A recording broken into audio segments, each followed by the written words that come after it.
Hello everyone. हम कक्षा 10 का गणित प्रश्न पत्र 2022 को सॉल्व कर रहे थे, जिसमें हमने लास्ट की वीडियो में प्रश्न 20 तक कर लिए थे। आज हम प्रश्न संख्या 21 से 25 तक हल करेंगे। तो आइए शुरू करते हैं प्रश्न पत्र को हल करना।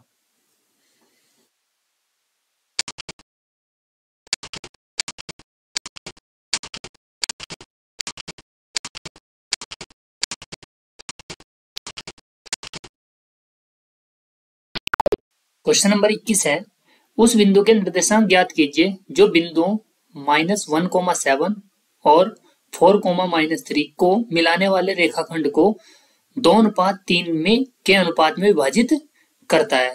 अर्थात एक बिंदु है, जैसे हमारे पास गिवन है क्वेश्चन नंबर 21, ए मान लेते हैं हम -1,7 और बी मान लेते हैं हम 4,-3। ये दो पॉइंट हैं और इनके बीच कोई एक बिंदु है, माना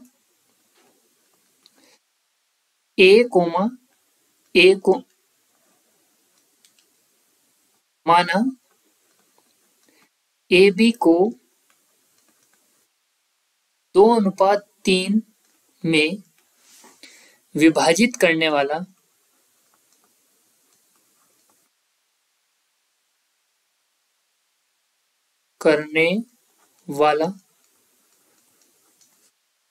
बिंदु हम P मान लेते हैं x, y है। अब एक रफ चित्र बनाते हैं इसका। यहां पर हमारे पास A है और यहां पर B है। A जो बिंदु है -1,7 और B जो बिंदु है 4,-3, इनके बीच में एक बिंदु P है, ये जो इसे 2:3 में, तो 2:3 मान लेते हैं कि P बिंदु यहां पर है ये। तो P है आपका x, y। क्योंकि हमने फॉर्मूला पढ़ा है विभाजन सूत्र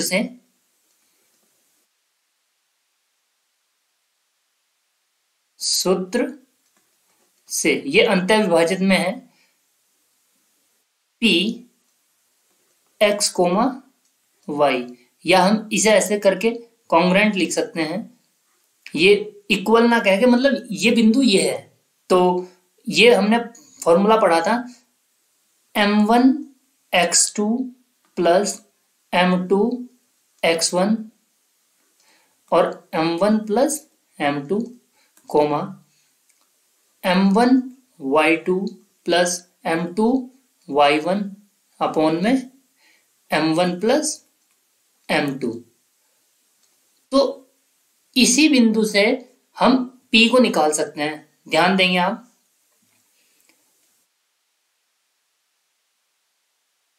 m1 हमारे पास m1 ये वाला हुआ करता था। यहां पर हमें m1 दिया हुआ है, m1 अनुपात दिया है 2:3, तो m1 हमारा 2 हुआ और ये हुआ 3। इसके साथ में हमने रेशो में 1 मान लिया। अब अगर इसे सॉल्व इस वैल्यू में पुट करें तो m1 है हमारे पास 2, लेकिन इसे हम इस तरीके से पुट करते हैं m1x2, मतलब m1 x2 और m2 x1, तो आसानी से हो जाएगा।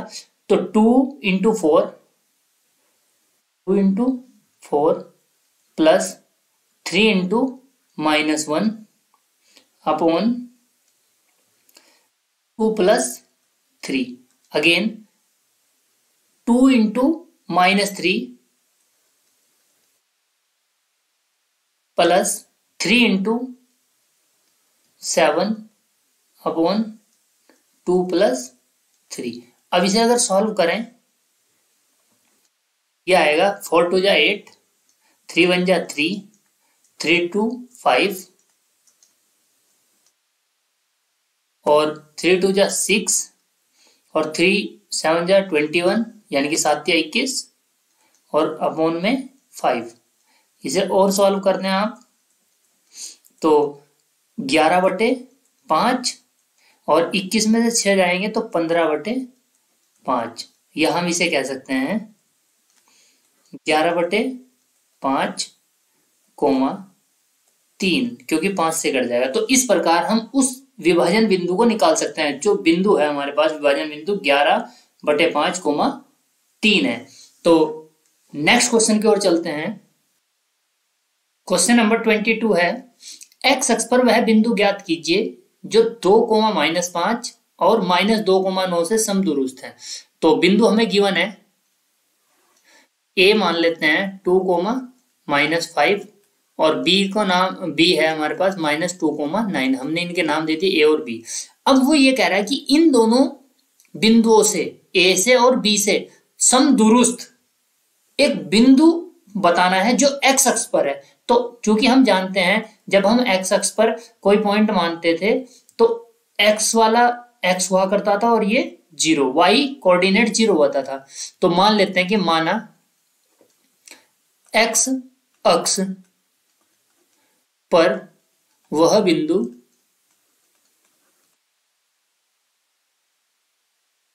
h,0 है और इसका नाम हम c दे देते हैं। तो h,0 अर्थात ये यहां मान लो c है और c से यहां मान लेते हैं रफ चित्र है, बस ये a है और c से उतनी दूरी पर यहां पर b है, ये b पॉइंट है। ये सी ए और ए सी बराबर है, यानी कि दिया है गिवन ए सी बराबर बी सी। चूंकि आप जानते हो डिस्टेंस फॉर्मूला, दो बिंदुओं के बीच की दूरी का सूत्र डी बराबर √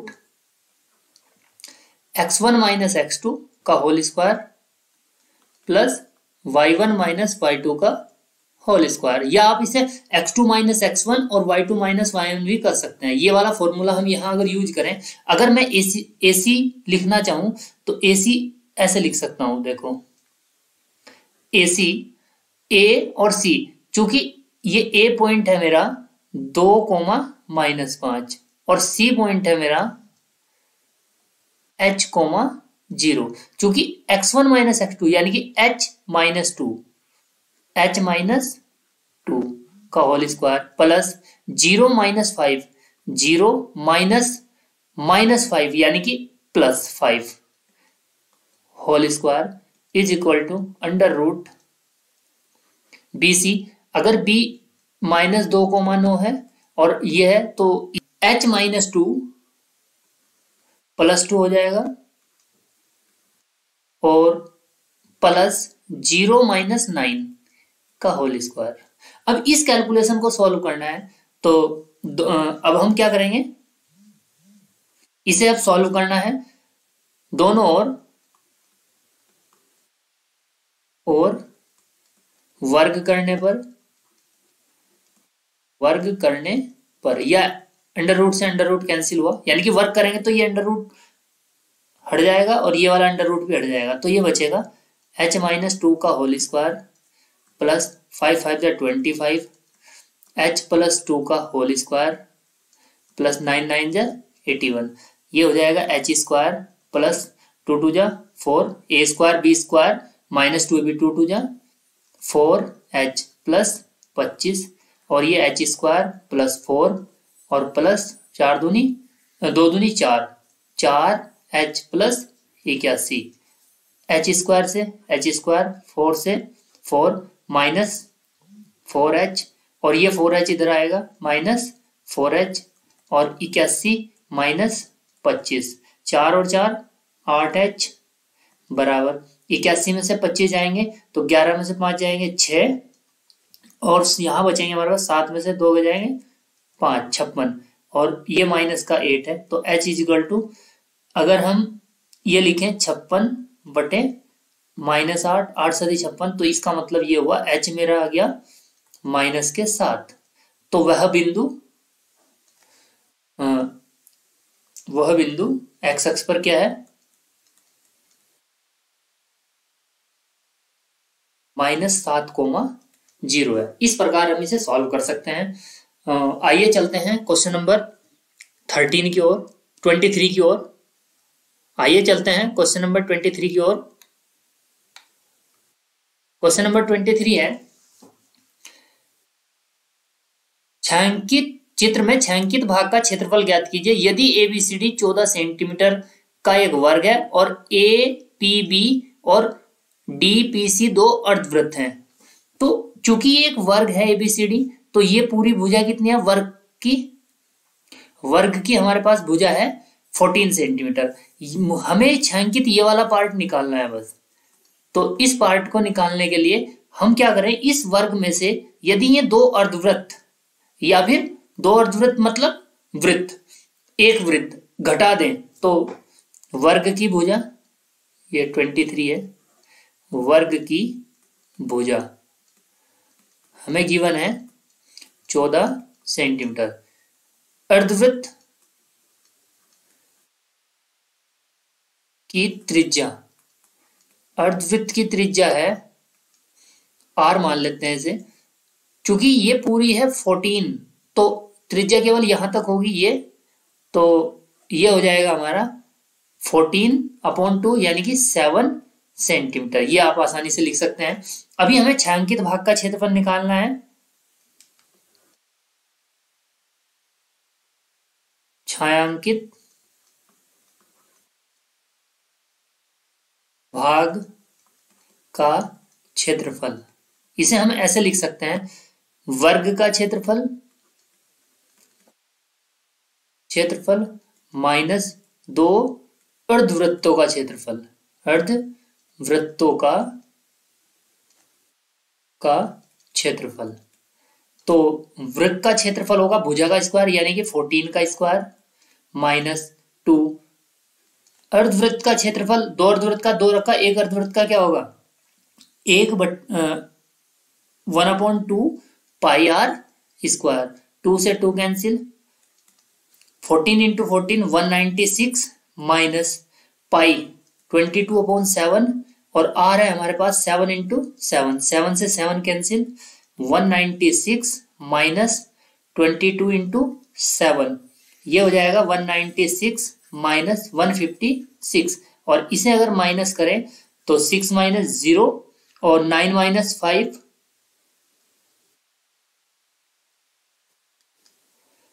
9 माइनस 5 40 सेंटीमीटर स्क्वायर। तो इस प्रकार क्वेश्चन नंबर 23 हम कर सकते हैं। क्वेश्चन नंबर 23 में और करके भी दिया हुआ है अथवा का 4 सेंटीमीटर। एग्जाम में आपको कोई एक करना होता है, मैं तो ये सभी कराते जा रहा हूं जिससे कि आपकी प्रैक्टिस हो। 4 सेंटीमीटर त्रिज्या वाले एक वृत्त के त्रिज्यखंड OAP का क्षेत्रफल ज्ञात कीजिए। OAP बी का क्षेत्रफल ज्ञात कीजिए जिसका कोण 30 डिग्री है और संगत दीर्घ त्रिज्यखंड का क्षेत्रफल भी ज्ञात कीजिए। अब अगर इसका ज्ञात करना है तो इसका अगर हम पहले ज्ञात कर लें और फिर इस दीर्घ त्रिज्यखंड का भी निकालना है, यहां का भी हमें निकालना है, तो यहां का निकालने के लिए हम क्या करेंगे, इस वृत्त में से ये माइनस कर देंगे तो शेष ये बचेगा। तो इसे हम आइए देखते हैं इसे कैसे करेंगे। त्रिज्यखंड का कोण, त्रिज्यखंड का कोण यानी कि थीटा आपको दिया है 30 डिग्री और आपसे पूछा है 4 सेंटीमीटर त्रिज्या है और त्रिज्यखंड, वृत्त की त्रिज्या, त्रिज्यखंड की त्रिज्या, वृत्त की लिख देते हैं, वही त्रिज्यखंड की होगी, वृत्त की त्रिज्या या त्रिज्यखंड की त्रिज्या r = 4 सेंटीमीटर। अब उसने कहा है त्रिज्यखंड का क्षेत्रफल, त्रिज्यखंड का, जब हम कभी त्रिज्यखंड लिखते हैं तो उसका मतलब होता है आपका लघु त्रिज्यखंड। त्रिज्यखंड का क्षेत्रफल ये होगा θ/360 पाई आर स्क्वायर। तो थीटा है हमारे पास 30 और 360 इंटू डिग्री में है, पाई का वैल्यू इसने दिया है 3.14, अगर ना दिया हो तो 22/7 भी यूज कर सकते हैं, और आर हमें दिया है 4 इंटू 4, तो 30 से इसे माइनस करेंगे, ये आएगा आपका 12, 1/12 इंटू 3.14 इंटू 4 इंटू 4, 4 से 12 3, ये बचेगा 1/3 इंटू 3.14 इंटू 4, और इसे आप सॉल्व करेंगे, ये आएगा 4 की मल्टीप्लाई कर देते हैं, 4 4 जा 16, 4 1 जा 4 और 1 7 और 4 3 जा 12 अपॉन 76 अपॉन 3। 3 से इसे माइनस करते हैं, 3 चौक 12, 3 दूनी 6 और 3 पंजे 15। आगे भी आप चला सकते हैं, यहां तक काफी है, सेंटीमीटर स्क्वायर। तो अभी हमारे पास जो क्षेत्रफल निकला है इस वृत्त में केवल इस पार्ट का निकला है, इस पार्ट का।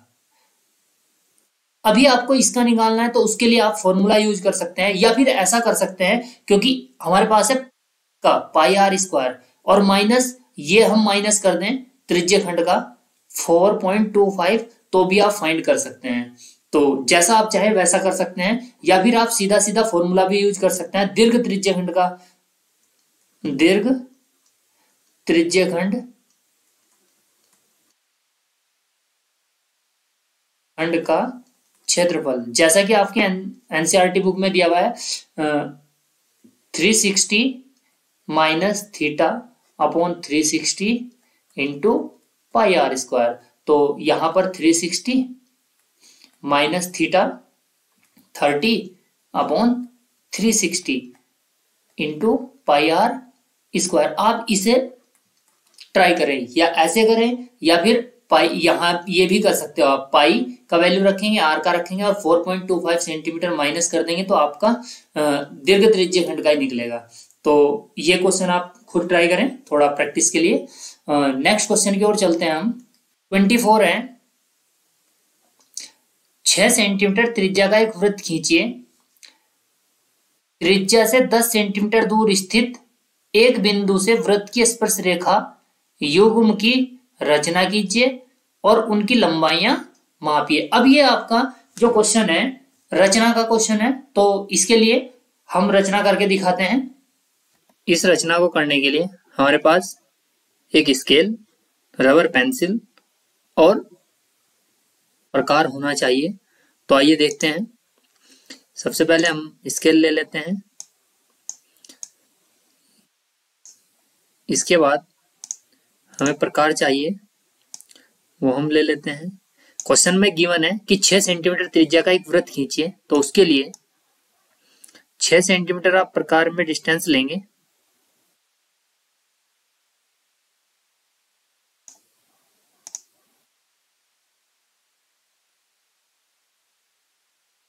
एक सेंटर बनाएंगे, कोई बिंदु लेंगे जिस पर आपको वृत्त खींचना है, तो उसके लिए हमने एक सेंटर बना लिया। अब हम इस प्रकार को की नोक इस सेंटर पर रखेंगे। अभी हमने सेंटर ये लिया हुआ है,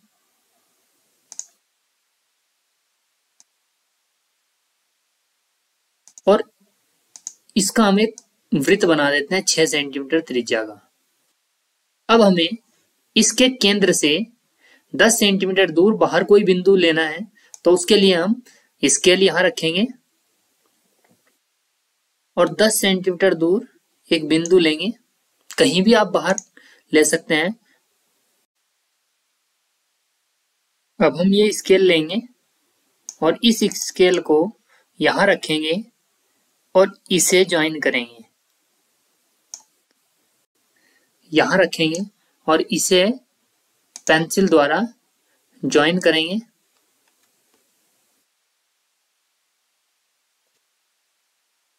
अब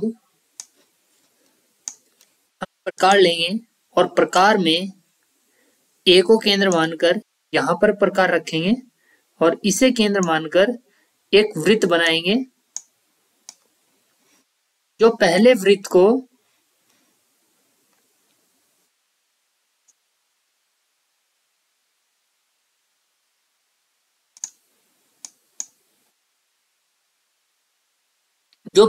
को किन्हीं बिंदुओं पर काटता है, इस बिंदु का नाम और इस बिंदु का नाम हम रख देते हैं। इस वाले बिंदु का नाम हम रख देते हैं बी, और इसी प्रकार यहां इस बिंदु का नाम हम रख देते हैं सी। अब हम ए से बी को तथा ए से सी को मिलाएंगे।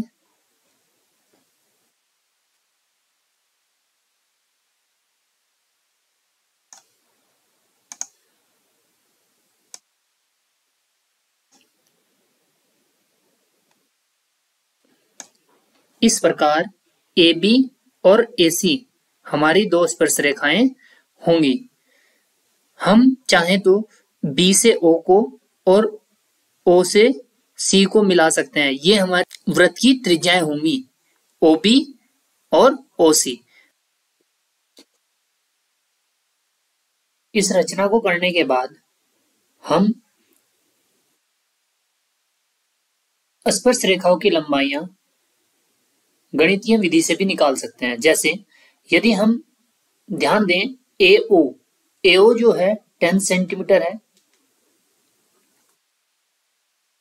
10 सेंटीमीटर, और अगर बी से ओ को ज्वाइन किया जाए तो जो ये होगा, ये इस वृत्त की त्रिज्या होगी जो कि हमारे पास थी 6 सेंटीमीटर।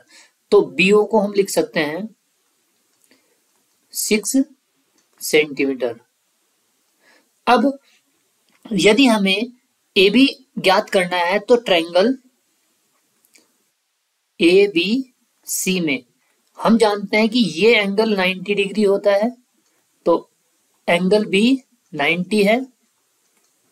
तो पीजीटी से हम लिख सकते हैं कि ए ओ का वर्ग ए बी का वर्ग प्लस बी ओ का वर्ग। ए ओ हमें दिया हुआ है 10 सेंटीमीटर, 10 का स्क्वायर लिखेंगे। ए बी हमें फाइंड करना है और बी ओ हमारे पास है 6 स्क्वायर।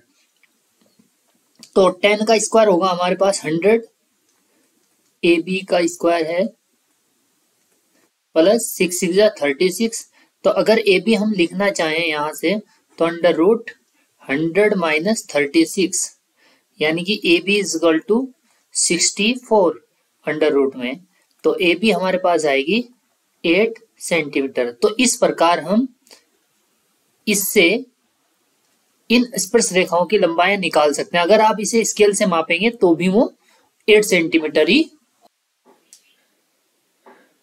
क्वेश्चन नंबर 25 है, सिद्ध कीजिए कि किसी बाह्य बिंदु से किसी वृत्त पर खींची गई दो स्पर्श रेखाओं के बीच का कोण, स्पर्श कोण, बिंदुओं को मिलाने वाली रेखाखंड द्वारा केंद्र पर आंतरिक कोण का संपूरक होता है। अर्थात हमें दिया है एक वृत्त। तो क्वेश्चन नंबर 25 है, एक वृत्त हमें गिवन है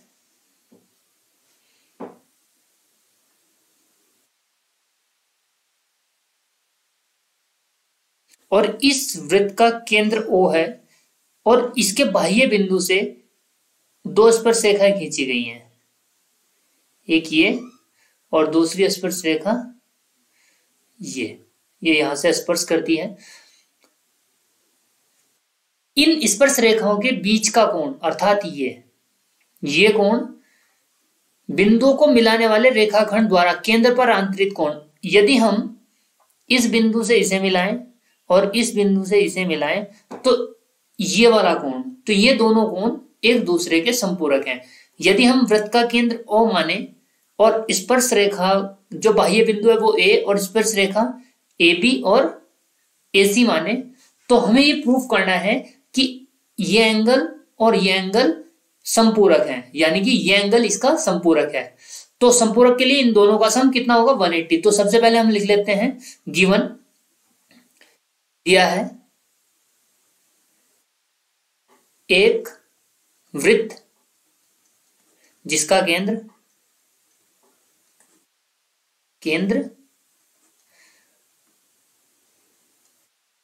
O है, जिसके बाहर A से दो स्पर्श रेखाएं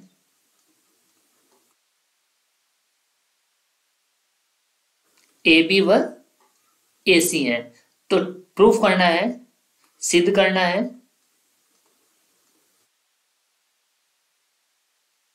हमें सिद्ध करना है कि ये एंगल अर्थात एंगल ए एंगल ओ का संपूरक है। उसके लिए हम इसे प्रूफ करते हैं अब। तो ओ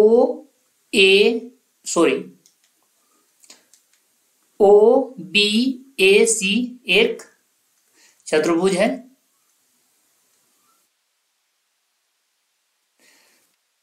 इसके चारों एंगल का सम 360 होगा। तो angle A, angle B, angle O, angle C equal to 360 degree.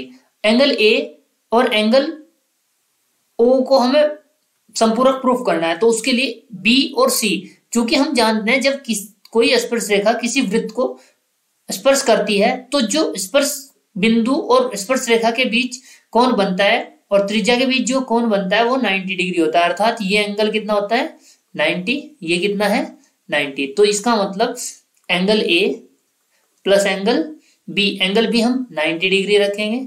Angle O और एंगल सी भी हमारे पास 90 है, 360 degree. Angle A plus angle O plus 90 और 90 180 डिग्री इजगल टू 360। तो angle A plus angle O is equal to 360 minus 180। Angle A plus angle O is equal to 180 degree. तो हम इस आधार पर कह सकते हैं कि एंगल ए एंगल ओ का संपूरक कोण है।